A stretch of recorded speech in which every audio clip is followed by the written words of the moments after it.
want to find and kill the people who murdered my wife. I don't think you could beat a 90-year-old nun in an arm wrestling match. I'll teach you. Oh, come on. Take it. What are you... Take it. Aye. Now. Point it at my chest. Point it at my chest! Do it now! All right. Put your finger on the trigger. Come on, Charlie. Paralyzing, isn't it? When the time comes, I'll pull the trigger. When the time comes, you won't even remember which end of the gun the bullet comes out of.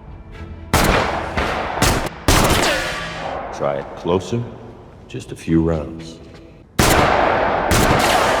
Jesus, Mary and Joseph. Did we test your vision?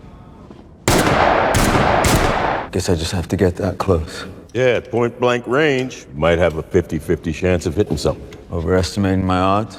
Who are you?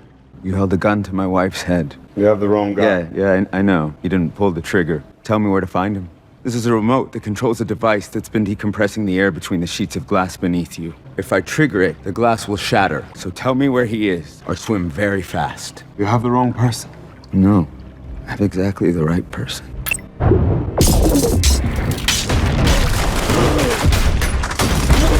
The movie opens with Charlie Heller in his garage, gathering parts to fix an old scrap plane his wife once gave him as a gift. His wife Sarah walks in and reminds him she'll soon be leaving for a business conference in London. She asks him to come inside and see her off. In the kitchen, Charlie makes her a cup of coffee, something she jokingly says she won't survive without during her trip. She invites him to travel with her, but he gently turns her down, explaining that he has work tasks he still needs to handle. When her ride arrives, Charlie walks her out, kisses her goodbye, and even jokingly runs after the car as it pulls away. Later, Charlie arrives at his workplace, CIA headquarters. After passing through security, he's greeted by a field agent known as the Bear, who asks if Charlie can help fix his computer during lunch, just like last time. Charlie agrees and heads into his department, Decryption and Analysis, where security scanners sweep over him as he enters. He sits down to work and soon receives a message from a mysterious informant he's been communicating with for years, known only by the codename Inquiline. Inquiline sends him a file, warning him to be extremely careful because it contains highly compromising information. Be careful with this data. It's highly compromising for your agency. How's the weather in Istanbul? Nice try. Just a matter of time. You think? It's been 5 years, Charlie, and you're still guessing. I'll get there. I like puzzles.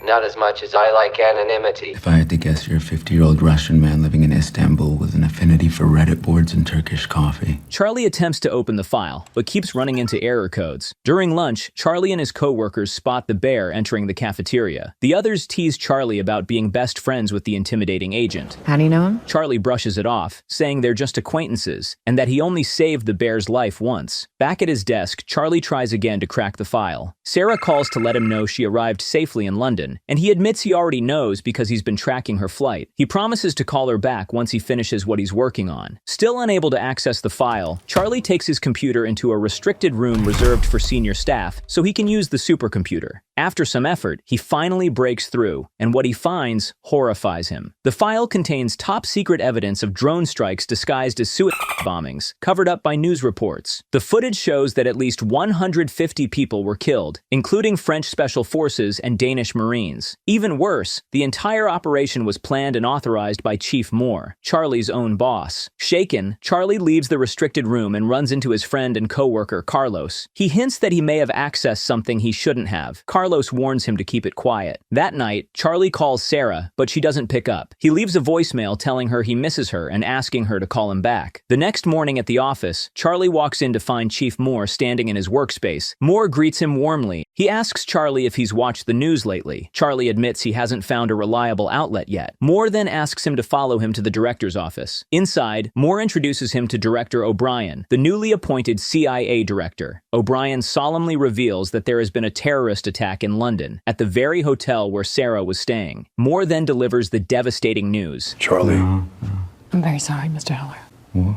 your wife has been killed. No, she's at a conference. We should call her. Charlie, I'm Can very we sorry call to her? give you this. I have to call her. But Moore turns on the TV, showing live coverage of the incident. The reporter explains that 4 terrorists stormed the hotel, took 3 hostages, and killed 2 people, including an American woman. Charlie still clings to denial until Moore pulls up the hotel's security footage. The video confirms the unthinkable. Sarah was among the victims. Later that day, Carlos drives Charlie home. When they arrive, reporters crowd his neighborhood, trying to get a statement from him. Alone in the quiet house, Charlie is devastated, unable to process the loss. The next morning, Charlie confronts Chief Moore and Supervisor Caleb. He demands to know why there's no progress on the case, pointing out that London has nearly 1 million CCTV cameras. There's no way the terrorists vanished without a trace, especially since they drove into traffic. Caleb assures him the responsible parties will be held accountable, and Moore echoes this, urging Charlie to go home and rest. The following day, Charlie goes to the airport to receive Sarah's body and her belongings. Back home, he opens her luggage and finds a small gift bag she'd brought for him.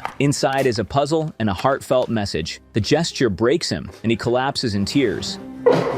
Later that night, he searches online for information about the attack. He comes across videos on X, including one featuring Sarah, but he can't bring himself to watch it. Restless and unable to mourn quietly at home, Charlie returns to work. He sneaks into the restricted room again to use the supercomputers and begins investigating the attack on his own. He hacks into the hotel's CCTV system and retrieves the full timeline, from when the terrorists arrived to when they escaped. He compiles every detail and brings his findings to his superiors. According to the footage, the 4 terrorists stole a vehicle on the east side of the city, wiped it clean of prints and DNA, then entered the hotel through the service door. They had a scheduled meeting with an Indonesian company called Impact Investment. Something went wrong, and an argument broke out in the hallway. One of the terrorists shot the company's security officers. This triggered hotel staff to call the police. Cornered and desperate to escape, the terrorists rushed into a conference room and took hostages as leverage. Sarah was among them. Get down! No!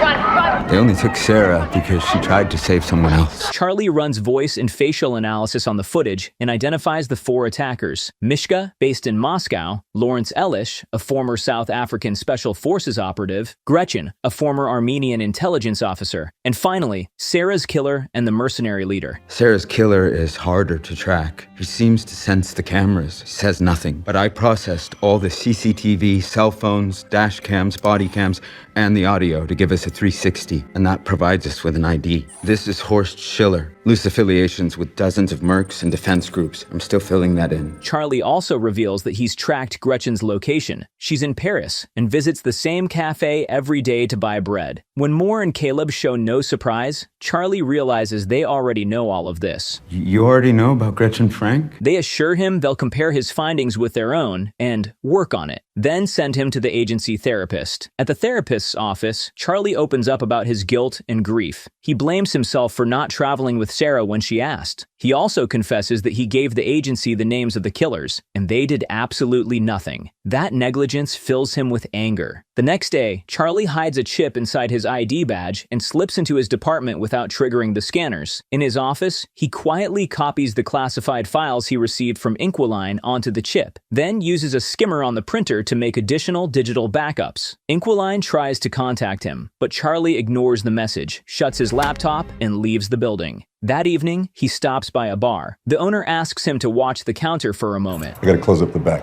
I got you covered out here. And as Charlie waits, his eyes drift to the old jukebox glowing in the corner. The next morning, armed with evidence, Charlie confronts Chief Moore and Caleb again. He lays out Moore's entire history of unauthorized black ops, bombing a Syrian hospital, striking an Allied base in Yemen. The convoy? You targeted our allies. I count more than 1,000 casualties and over 400 civilian fatalities. It's only out of respect for your recent loss that I'm not throwing you out of this office. He reveals that he's activated a dead man switch. If he fails to enter a code every 5 hours, the files will automatically be sent to 2 major journalists, and within 24 hours, the entire collection will go public. Faced with this, Caleb asks what Charlie really wants. Charlie says he doesn't want them to eliminate the killers. He wants to do it himself. He demands full training, equipment, fake passports, weapons, cash, and everything necessary to hunt them down personally. Moore mocks him, joking that Charlie couldn't beat a 90-year-old nun in an arm wrestling match. But when they see he's serious, they reluctantly agree. After the confrontation, Charlie reaches his car and immediately vomits from the overwhelming stress. Back in Moore's office, Moore assumes Charlie is bluffing, but Caleb warns him not to risk it. They decide to comply for now. But once they locate the dead man's switch, or confirm he's lying, they'll get rid of him and claim it was a training accident. Moore then suggests bringing in one of their men, Henderson, to train Charlie. Charlie arrives at the CIA's training facility, where he meets Henderson.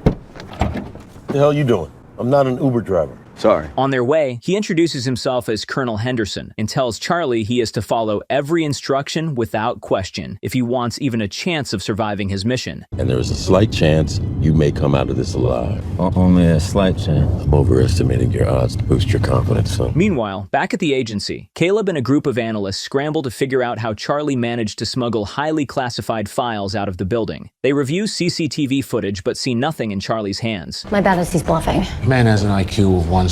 Let's not assume. They tear apart his office but find nothing there either. One agent suggests he might have used a skimmer, a device that can secretly copy data. Another argues that their systems are too secure for that. A third agent interrupts, pointing out that skimmers can be used on printers. That means Charlie could have sent the files to a printer, rewritten its software, and used a magnetic strip to extract the data. Still, they can't figure out how he got the chip past the scanners. Checking CCTV again, they find footage of Charlie buying a magnetic strip. Chief Moore suggests he might have swallowed the chip, but the body scanners would have detected that too. Running out of ideas, Caleb orders a full search of Charlie's home, but that also turns up nothing. At the training facility, Charlie begins firearms training, and it goes disastrously. He can't aim properly no matter how hard he tries. Henderson brings Charlie closer to the target, but even then, Charlie can't hit it. Only at point-blank range does he finally land a shot. The next day, Charlie takes a class on creating improvised explosives, and this time, he excels. He assembles a homemade bomb with almost no assistance. I'll be damned. Looks like we finally found something you do well, Heller. Later, Henderson drills him relentlessly on his fake identity under extreme duress, then prepares multiple fake passports for him. Back at headquarters, Caleb and an agent notice on CCTV that Charlie visited a particular bar twice, one of those visits being the day he copied the files. The agent says they already searched the bar and found nothing. Caleb orders a second search. This time, an agent finds a CD hidden inside the jukebox.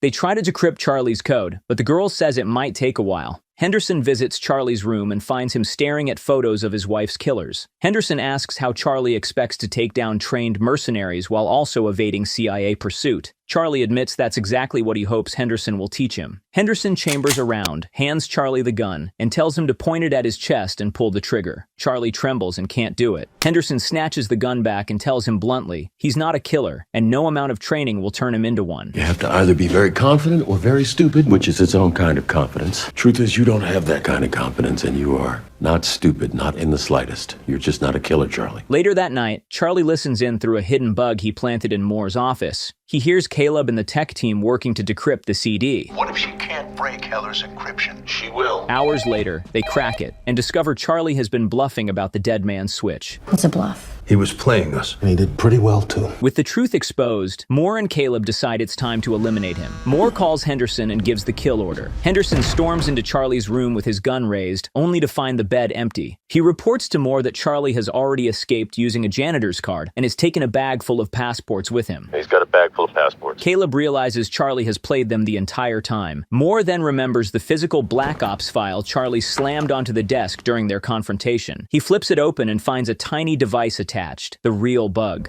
Mr. Heller. Bugging a CIA officer is treason. Charlie hears the message just as he boards a plane to London. Charlie arrives in London and quickly makes his way to Paris. At immigration, his fake identity checks out, and he passes through without suspicion. Back at the CIA, Caleb informs Moore that the system has flagged one of Charlie's forged passports. He entered London and is now heading to Paris. Caleb suggests alerting their liaison in Europe, but Moore shuts it down. He wants the matter kept internal and orders Caleb to contact Henderson instead. In Paris, Charlie checks into a hotel overlooking a small cafe cafe Gretchen frequents. From his window, he keeps watch until she finally appears. Before she leaves, Charlie hacks into her phone remotely and plants a tracker. That night, he follows the signal to her apartment. From across the street, he watches Gretchen and her boyfriend prepare to go out. Once they leave, Charlie sneaks inside and uses a YouTube tutorial to pick the lock. Inside, he snaps photos of her calendar and discovers a gun in a drawer. After a moment of hesitation, he pockets it. Just then, he hears voices downstairs. The couple has returned early. In a panic, Charlie slips out and rushes up the stairs. When Gretchen reaches her door, Charlie points the gun at her from the shadows, but freezes. He can't pull the trigger. Shaken, he flees back to his hotel, out of breath and terrified. In his room, reviewing the photo of Gretchen's calendar, he notices she has a hospital appointment the next day. He researches the location and learns that she's seeing an allergy specialist who treats pollen-related conditions and forms a plan. The following morning, Charlie buys a bouquet. All of them, please. The lilies as well, please. I'll get all of them. You must have done something really bad. Not yet. And waits in a cafe across from the hospital. When Gretchen arrives, he follows her inside. During her treatment, the doctor's computer suddenly shuts down. Charlie caused the outage. When the doctor steps out to check the issue, Charlie slips in disguised as staff, locks the door, and seals Gretchen inside the respiratory chamber. Alarmed, she demands to know who he is. Charlie pumps a concentrated dose of pollen into the chamber, triggering a severe allergic reaction. As she struggles to breathe, he begs her to reveal Horst Schiller's location, promising to release her. Outside, doctors pound on the door. Moments before Gretchen passes out, Charlie cracks. He opens the chamber. She bursts out, knocks him aside, and tries to flee. They grapple, but she overpowers him and escapes. Charlie pulls his gun and chases her into the street, only for a van to tear through the lane and hit her instantly. Gretchen dies on the spot. Shaken, Charlie approaches her body, grabs her phone, and runs. He returns to his hotel, cleans up, packs, and buys a train ticket to Marseille.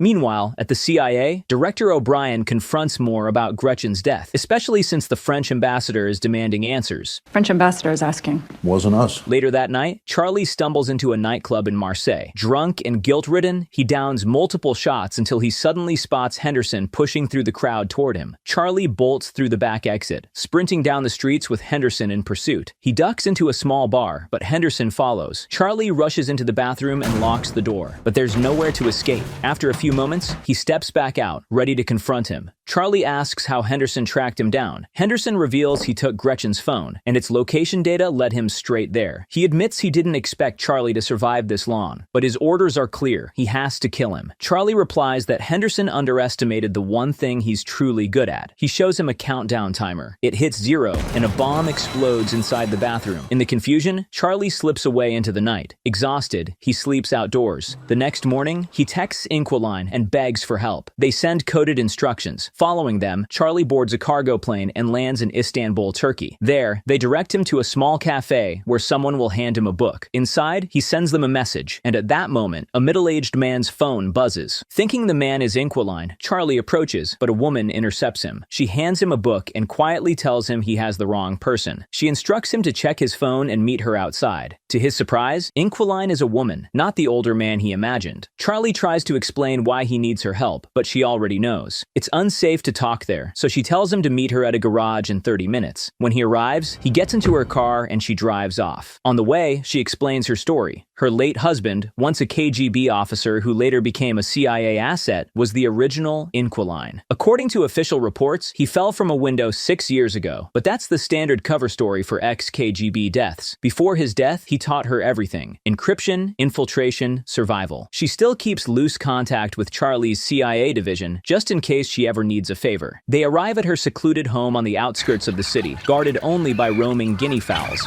It's better than any alarm system. Inside, they begin analyzing photos of Schiller's group. Charlie identifies Schiller as the mastermind who recruits mercenaries for anyone willing to pay, including Moore's Black Ops. Laurence, a former South African Special Forces soldier, handles weapons trafficking. But he's beyond paranoid, so we have to find a way to pull him out of the dark. Inquiline volunteers to lure him by posing as a seller of cheap arms. Okay. Perhaps I can start a conversation. Suggest I have a contract for him. See if he will engage. Then there's Mishka, the weak link. He travels constantly and posts everything online. By analyzing a recent photo, they pinpoint his location. They also study the reflection of his girlfriend in a window in the picture and uncover her identity. They trace her flight history and confirm Mishka is in Madrid. Back at the CIA, Caleb tells his team to monitor the 3 remaining operatives on Charlie's hit list. He's certain Charlie will go after them next. That afternoon, O'Brien meets Moore for lunch. She tells him bluntly that he was the first person her predecessor warned her about. She suspects he's been running secret black ops without transparency, and she makes it clear she won't tolerate being kept in the dark. Moore puts on his usual calm, reassuring face and promises her full cooperation, just as he did with those before her. Your predecessor sat me down at this very same table no more than a week into his term and gave me pretty much this exact same speech.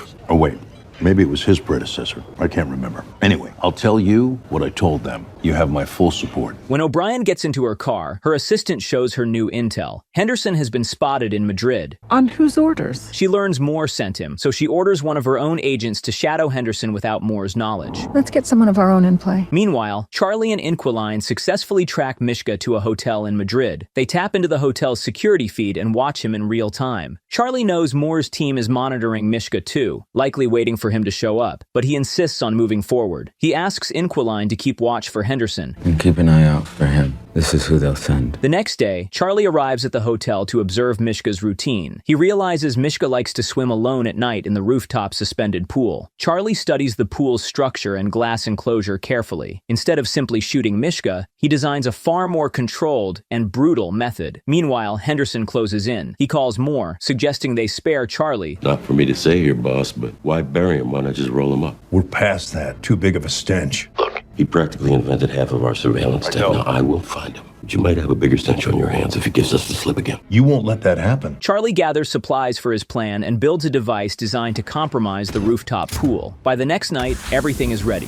He trails Mishka through the hotel, unaware that Henderson is already close behind. In the lobby, Charlie notices a man tailing him and quietly asks Inquiline, through a hidden earpiece, to run facial recognition. Before she can even start, she spots Henderson on the security feeds heading straight toward him. The other man is CIA as well, the one O'Brien sent to shadow Henderson. Let's get someone of our own in play. Inquiline urges him to abort, but Charlie refuses. The show must go on. Charlie reaches the rooftop and confronts Mishka in the pool. He demands to know where Schiller is, revealing that he's the husband of the woman Mishka helped murder. Then he shows Mishka a small remote. Charlie explains that he's slowly been decompressing the air between the layers of the glass enclosure, and that one press will shatter the entire structure. Mishka panics and tries to climb out of the water, but Charlie hits the button. The glass cracks, then explodes outward. Mishka plummets from the rooftop to his death. Inquiline urgently tells Charlie to escape. Henderson is closing in. She directs him toward the basement, but Henderson intercepts him just in time. Before Henderson can grab him, the second CIA agent tackles him, and the two erupt into a vicious fight. Henderson swings a baton while the agent slashes with a knife. Charlie watches from the doorway as Henderson slams the agent's head into a washing machine. The agent pulls a hidden gun from his sock and shoots Henderson in the stomach. Henderson wrestles the gun away and fires a round into the agent's head, killing him. Charlie hesitates,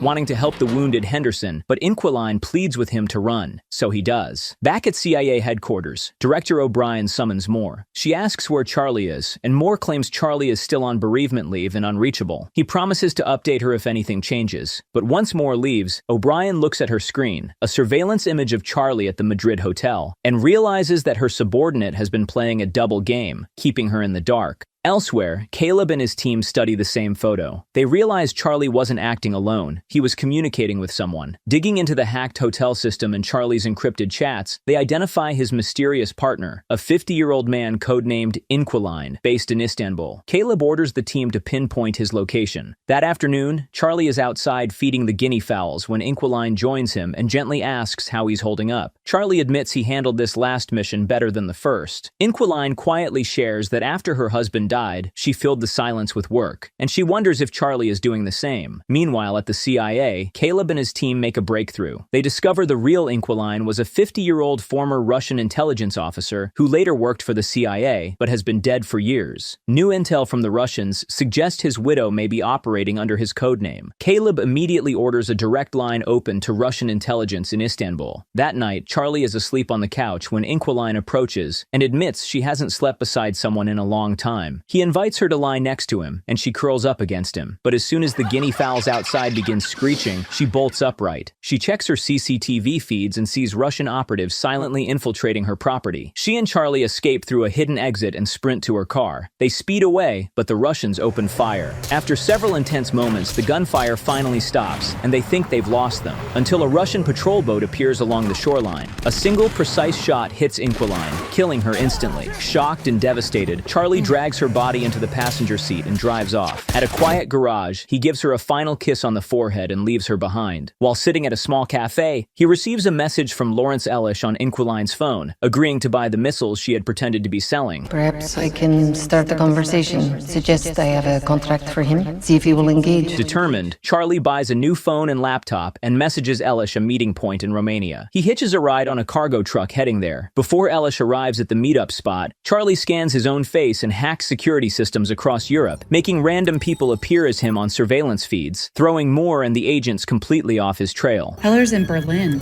What? This was 40 minutes ago. When Elish finally arrives, Charlie calls the phone he left waiting on a chair. When Elish answers, Charlie instructs him to open a box containing the missiles. The moment Elish lifts the lid, an IED Charlie built activates. You drop the lid, move away, or cross the beam, it detonates. Charlie steps out of hiding and confronts him. He tells Elish to look at the photo of Sarah taped to the box and demands Schiller's location in exchange for defusing the bomb. Terrified, Elish reveals that Schiller is usually on his yacht somewhere in Russian waters. He says he delivers weapons to Primorsk, a major Baltic port, and contacts Schiller's men, Simon and Christoph, using a secret numerical code. Charlie demands the phone, the code, and the men's names. He takes them, walks away, and ignores Elish's desperate pleas. Where you going? You jump really fast. You might survive the blast. Please, wait! At CIA headquarters, Caleb realizes Charlie is throwing them off with the random CCTV appearances. When news of Elish's death in Romania comes in, he immediately concludes Charlie was responsible. Later, Charlie arrives in Primorsk by boat. He rents a room and finally solves the puzzle Sarah left behind.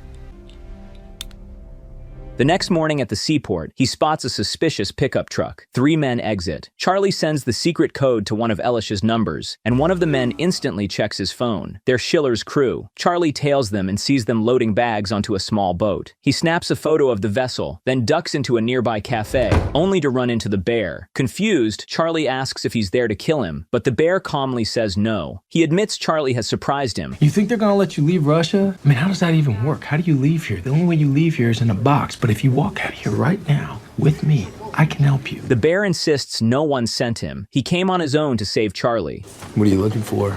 I don't know, my assassin. Your assassin? Yeah, what do you think? What does an assassin look like? I mean, it can't be anyone, huh? I mean, even a slight little nerdy fellow likes to work on computers. But Charlie refuses, saying he can't quit until he finds the man who pulled the trigger. Home doesn't feel like home without Sarah. The bear understands, stands up, and walks away. That night, Charlie buys a smartwatch, tape, pliers, and other tools, then uses the boat's registration number to trace it back to Schiller's main yacht. The next morning, he approaches one of Schiller's men from the day before, casually asking about his partners, but the man eyes him suspiciously, shrugs him off, and walks away. That night, Charlie studies Schiller's usual sea routes and realizes the Gulf of Finland is close. The following morning, as he watches the 3 men load into their small boat again, one of them creeps up behind him and knocks him out, sending Sarah's puzzle falling from his hands. The men take Charlie to Schiller's yacht, and at last, he comes face to face with Horst Schiller himself. Schiller holds up a bomb, one Charlie planted earlier, and scoffs, saying he's insulted Charlie thought something so primitive could kill him. Charlie calmly tells him he knows all about the secret Black Ops missions Schiller carried out for Moore and Caleb, but that isn't why he's here. He reveals the real reason. Schiller murdered his wife, Sarah, and he wants revenge. Schiller explains with chilling calm that Sarah's death wasn't personal, just necessary. Police were blocking their route, so he killed her to send a message. He even apologizes for it, claiming she died bravely. Then he shifts the conversation, asking why Charlie killed his men from a distance and in such brutal ways. Schiller smirks and says it's because Charlie can't take a life up close. You are not so different to me. Killing these people to find your way here to me. Has it made you feel better?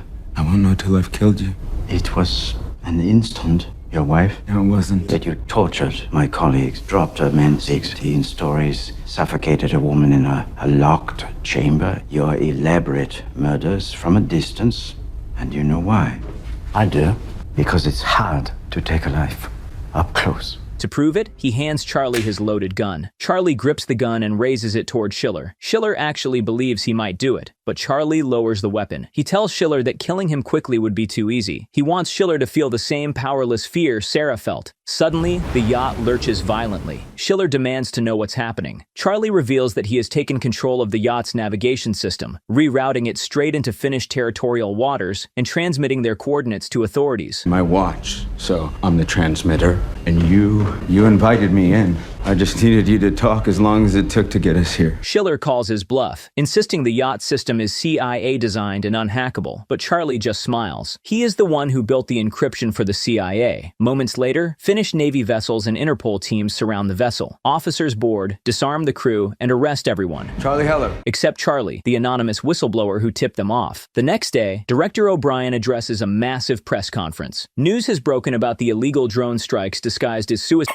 bombings and years of unauthorized black ops missions. High-ranking officials, including Moore and Caleb, have been arrested. O'Brien vows full transparency going forward. When reporters ask about the whistleblower, she confirms they're safe and still with the agency. Later, Charlie visits Sarah's grave and gently places flowers there. After his shift that evening, he's surprised to find Henderson sitting in his car. Who's the Uber driver now? Henderson tells him he's proud of him, that Charlie took action when no one else would. Everything you taught me. No. What you've done, what you've become, can't teach that. He promises they'll see each other again, then quietly walks away. In the final scene, Charlie enters his garage. His Cessna plane, the one Sarah gifted him, has finally been repaired. He climbs inside, starts the engine, and takes the aircraft into the sky, flying freely at last.